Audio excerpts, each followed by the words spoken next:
চাঁদপুরে নারী পুরুষের অংশগ্রহণে অনুষ্ঠিত হয়েছে তারুণ্যের ম্যারাথন প্রতিযোগিতা। সকাল ৮টায় উপজেলা কমপ্লেক্স প্রাঙ্গণে বেলুন উড়িয়ে ও ফিতা কেটে প্রতিযোগিতার উদ্বোধন করা হয়। উপজেলা প্রশাসনের উদ্যোগে আয়োজিত এই প্রতিযোগিতায় ৬ শতাধিক নারী পুরুষ অংশ নেন।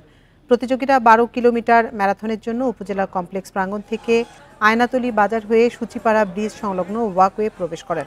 বিজয়ী ৫০ পুরুষ ও ১৫ নারীকে বিভিন্ন ক্যাটাগরিতে নগদ অর্থ, সম্মাননা স্মারক ও সনদপত্র প্রদান করা হয়। ম্যারাথনের পর সাংস্কৃতিক অনুষ্ঠানে অংশ নেন প্রতিযোগিতা।